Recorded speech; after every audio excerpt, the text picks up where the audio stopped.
दोस्तों Friday trading sessions में आप देखेंगे कि इंडियन स्टॉक मार्केट में अच्छी खासी तेजी देखने को मिली। निफ्टी की लाइफ टाइम हाई क्लोजिंग 26,328 के आसपास होते हुए दिखा। एफआईआई की भी बाइंग आई और ग्लोबल मार्केट का भी सेंटीमेंट पॉजिटिव साइड में देखने को मिला।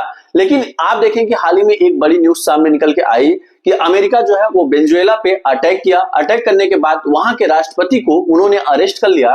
तो इससे कहीं ना कहीं वेनेजुएला में एक तनाव की स्थिति बनते हुए दिख रही है। तो ऐसे में सबसे बड़ा सवाल सामने निकल के आ रहा है कि कल 5 जनवरी मार्केट किस तरह से रिएक्ट कर सकता है।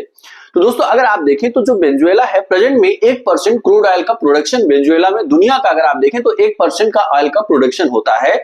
लेकिन अगर आप देखिए रिजर्व ऑयल की बात करें तो लगभग 303 अरब बैरल्स इसके पास रिजर्व ऑयल है, जो कि प्रेजेंट में जो तकनीकी है उसके माध्यम से इतने ऑयल्स यहाँ पे निकाले जा सकते हैं। और आप देखें कि यह टोटल अगर दुनिया का आप देखेंगे तो सबसे ज्यादा ऑयल इस देश के पास देखने को मिल रहा है, जिसकी वजह से कहीं ना कहीं यह डर देखने को मिल रहा है कि मार्केट में कहीं करेक्शन तो नहीं आएगा।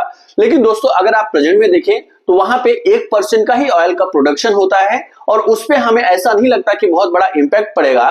तो आपको थोड़ा सा लेवल्स का ध्यान रखना होगा, क्योंकि होता क्या है कि दुनिया में अगर किसी भी कंट्री के साथ ऐसा होता है तो उससे ओवरऑल जो और भी कंट्रियां हैं उनके मन में भी संशय पैदा होता है और उस कंडीशंस में वो लोग डिफेंस का जो बजट है वो बढ़ाने लगते हैं। और जब डिफेंस का बजट बढ़ता है तो कहीं ना कहीं यह दुनिया के लिए निगेटिव संकेत माना जाता है। तो इससे होगा क्या कि क्रूड ऑयल के प्राइस में इंक्रीमेंट देखने को मिल सकता है, जिसकी वजह से रुपया कमजोर होगा और डॉलर में मजबूती आएगी और उसकी वजह से जो एफआईआई का इन्वेस्टमेंट है वह इंडिया में कम आएगा, जो कि इंडियन स्टॉक मार्केट के लिए एक नेगेटिव सेंटीमेंट पैदा करता है।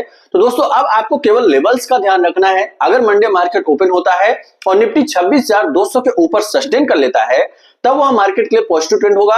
और अगर निफ्टी 26,200 के लेवल को ब्रेक करता है, क्योंकि 1,77,00,000 की पुट राइटिंग्स यानी कि हाईएस्ट पुट राइटिंग 26,200 के स्ट्राइक प्राइस पे देखने को मिल रहा है, तो जब तक मार्केट उसके ऊपर सस्टेन कर रहा है तब तक वह मार्केट के लिए पॉजिटिव ट्रेंड होगा। और अगर निफ्टी इस लेवल को ब्रेक करता है देन फिर आप देखें कि 26,000 तक के लेवल्स देखने को मिलेंगे। तो दोस्तों आपको क्या लगता है कि कल की डेट में मार्केट में तेजी देखने को मिलेगी या गिरावट? कमेंट करके जरूर बताएं।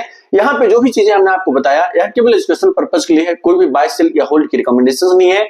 इसी तरह के अपडेट्स पाने के लिए चैनल को सब्सक्राइब करना ना भूलें।